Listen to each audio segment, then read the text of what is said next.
And yet another stunning development, the committee investigating the coup attempt on January 6 deposed Ginny Thomas, the spouse of a sitting Supreme Court justice, as more video evidence emerged of another Trump ally, Roger Stone, discussing plans before the election to declare victory and overturn the results if Trump lost. For more on this, it's time for a closer look. There was a huge development in the congressional investigation of the January 6th insurrection today when the committee investigating the attack took the unprecedented step of deposing the spouse of a sitting Supreme Court justice. Happening today here in Washington, Ginny Thomas, the wife of the Supreme Court Justice Clarence Thomas, is meeting with the January 6th committee. We know that members want to talk to her about text messages she exchanged with Mark Meadows, the former White House chief of staff, about efforts to overturn the election. She also texted with Trump's then chief of staff, Mark Meadows, after the election, pressing him not to concede to Joe Biden. That's right. Ginny Thomas, the wife of Justice Clarence Thomas, was texting Donald Trump's chief of staff, urging him not to concede. I feel like that's not what the framers had in mind when they imagined separate but equal branches of government. I'm just guessing here, but I'm going to assume Martha Washington wasn't writing secret letters by candlelight to the first Chief Justice, John Jay, history fact. I'm guessing she wasn't writing him letters on parchment that said John Adams is a moron, don't let him win the election of 1796. Or they'll make a miniseries about him one day starring Paul Giamatti. Yeah, the guy from Billions. I'm no legal expert, but I feel like if you're the spouse of a sitting Supreme Court justice, you shouldn't be texting anyone in the government about anything, let alone a coup. That'd be like if I found out my wife was texting James Corden about how great his monologue was last night. And then I'd confront her and I'd say, but he's on at the same time as me. And she'd say, wait, you're on at 12:30? And then I'd say, actually, it's 12:37, and please don't ask me why, because the network won't explain it to me either. And by the way, those clips are underselling what Ginny was actually doing. She wasn't just texting Trump's chief of staff and urging Trump not to concede. She had direct communications with state lawmakers in Arizona and Wisconsin, pressuring them, again, as the spouse of a sitting Supreme Court justice, to overturn Biden's victory. And she was also texting some truly bad conspiracy theories from the craziest corners of the internet. Stuff I had honestly never even heard about until the Ginny Thomas story broke. The Washington Post obtained copies of messages that had been turned over to the January 6th committee, revealing that Ginny Thomas sent former Trump Chief of Staff Mark Meadows a barrage of texts in the weeks after the 2020 election, urging him to try to overturn the results. She referred to wild far-right conspiracy theories, sending Meadows a link to an absolutely just insane YouTube video that's since been taken down, which was centered around a fake QAnon conspiracy theory. After she texted that video to Meadows, Thomas added, quote, "I hope this is true." Right after the election, she quoted to Meadows the language then circulating on pro-Trump sites, quote, "Biden crime family and ballot fraud co-conspirators,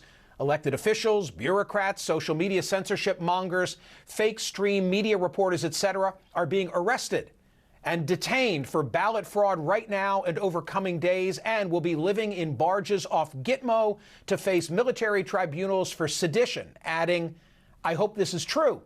You know, it almost makes me feel bad for Clarence Thomas. I mean, we all know a couple that has to leave every party early because one spouse decided to pregame with back pills and Everclear, and 20 minutes in, they're loudly describing some foot problem they have. Yeah, it's turning green. It's about to fall off. Now, who wants to dance?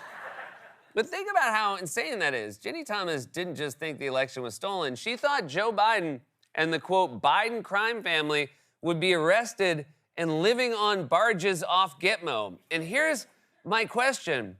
Why a barge off Gitmo instead of just Gitmo itself? Let's just assume, for the sake of the argument, that all the crazy she was texting turned out to be true, that Hugo Chavez teamed up with the CIA and Dominion voting machines to rig the election using ballots smuggled in from China covered in bamboo finders. But then Trump caught them by secretly watermarking the real ballots and then conducted a sting operation to arrest the Biden crime family and prove that the election was in fact stolen. Let's just assume for a moment that all of that is true, and whoa, wow, I see why they're into this. Wow, it's like being on Molly and Mountain Dew at the same time. Whoa! Okay, if all of that is true, why would the military go to all the extra trouble of building a barge off Gitmo when they already have Gitmo? That's what Gitmo is for. Is the assumption that Biden can't swim so he'd never escape? Because he does seem like one of those old dudes who would just strip down and jump in the lake no matter how cold it was. Grandpa, the water's freezing. Come on in. It'll put some hair on your chest. Seriously, why a barge off the prison? Have they ever done that with any other criminal suspect ever? All right, we caught the River City Strangler. Should we put him in Alcatraz? Nah, for a guy that bad, he goes on the Alcatraz catamaran. And in case all of this isn't weird enough for you, Thomas made her appearance today even weirder when she arrived and a reporter caught up to her and tried to ask her questions. Ms. Thomas, why do you feel like you need to speak to the committee to clear your name? Thank you for being here. Did you speak with your husband of your beliefs of the election being stolen? Thank you for your question. I look forward to answering the members. What is going on here? Is this one of those promotions for that new movie, Smile? If you had only been communicating with Ginny Thomas via text and this was the first time you saw her face, you'd think, oh no! Oh, that lady was crazy the whole time. Oh no! I texted her about government stuff. So Thomas's texts were insane, but in a way they weren't shocking because, as we've said many times before, Trump surrounds himself with a group of people who are, in addition to being very dangerous and deeply corrupt, also just incredibly weird. As a New York City real estate mogul, Trump could have had his pick of sophisticated white-collar criminals. Instead, he assembled a team of mutants who failed their X-Men auditions. There's Pillow Man. His pillows may be soft, but his voice is loud enough to shatter glass. There's former mayor. He can pull the skin all the way back behind his head. Not sure what good that's gonna do, but it's cool to watch him do it.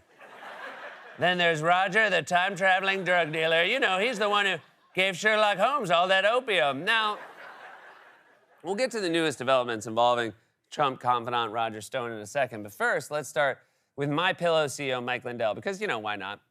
Lindell had his phone seized by the FBI while he was in a Hardee's drive-thru as part of an investigation into a voting machine breach in Colorado that he may have been connected to. And now he's complaining that his new phone has nothing on it because he didn't back up any of the data on his old phone. I don't use a laptop. I don't use a computer. Everything was on that phone. One of the things that were files on that phone that you can't get through the cloud that were passwords. Some of them passwords were so I wire money from different accounts back and forth. And I have to look those passwords up in those files. So I can't get to those, Steve. I can't get anything. I took the number and transferred it from my carrier to another phone, but the phone is blank. It's missing all these things. This phone, like I said, Steve, I would have almost rather they arrested me than took my phone. I bet he offered that to the FBI and they said no. Just take me with you. No, we're good. Please, everything was on that phone, including my address, so I don't know how to get home without it. Just let me come sleep with you and sleep in jail behind the bars. Also, Mike, every time you defend yourself, you seem to describe a different potential crime you may be committed. Why are you wiring money back and forth between different accounts all the time? I'm always moving money around in an effort to make it look like I got enough to cover my debts, and now I can't. Things are about to get bad. For some reason, these doinks are always on camera complaining about something extremely weird, like Rudy, who recently went on his podcast to insist once again the election was stolen and also complained that no one was inviting him on TV anymore. They're lying about January 6th. They're trying to make alternate electors look like a crime. There's nothing wrong with it. It was absolutely in the open. There was no fraud attached to it. They want us ignored. They want us put in prison. They want all our property taken from us. They don't want us to be allowed to be employed. And they don't want any television station to put us on. And they say so. And the television stations comply. That's not fascism. No, it's not. I don't think it's fascism so much as not wanting to scare the children at home. I mean, this should come with a content warning. This looks like one of those photos they use for the Surgeon General's warning on a pack of cigarettes. Also, we can go back to this. They don't want us to be allowed to be employed. Who's us? They don't want you employed. And you shouldn't be employed. You're 78. You should be retired and enjoying your golden years, just playing golf in your Jenko shorts. Look at those shorts. I've never seen shorts that big that didn't also have a wallet chain. And then there's Roger Stone, the fourth horseman of the Weirdocalypse. Stone's been a longtime confidant of Donald Trump, and we told you yesterday the January 6th committee has also obtained damning new footage of Stone explaining the Trump team's plan to steal the election to a documentary film crew. For example, in one clip, he just straight up says, before the results are in, that if the outcome isn't clear right away, the Trump team will just claim victory anyway. Let's just hope we're celebrating. Yeah. I really do suspect it'll still be up in the air. But when that happens, the key thing to do is to claim victory. Possession is 9/10 of the law. No, we won. You. Sorry, over. We won. Yeah. You're wrong. You. Dude thinks he's a criminal mastermind, but he talks like your father-in-law over a game of Pictionary. No, you. We won. I drew. No. You. I drew a way better pickle than you, and Sarah said pickle. Tell him, Sarah. Actually, I said microphone. Oh my God, Sarah. You're on your mother's side now, Sarah? You too. It's both dangerous and also incredibly pathetic. I mean, seriously, can you imagine these four in a room together? We won. You. My phone is blank. Oh, I sat on my balls. Thank you for being here.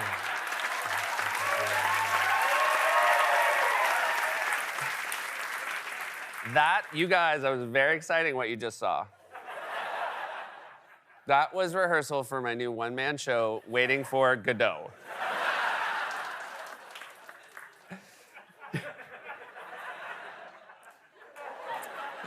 Ginny Thomas is just the latest example, but she is by no means the only one. Trump's gang and virtually the entirety of the Republican Party have, bought into a series of increasingly deranged conspiracy theories, and they were so devoted to those insane theories that they actually took the very real steps to overturn the election, steps they laid out in highly specific detail in text messages and emails or on camera over and over and over again. There are so many different stories. The committee has to interview so many different people so they can go through different accounts back and forth.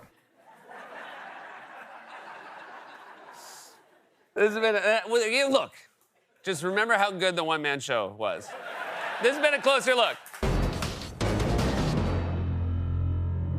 The midterm elections are coming up, so to make sure that you're good to vote in this election, visit our good friends at headcount.org to check your voter registration status or to register to vote.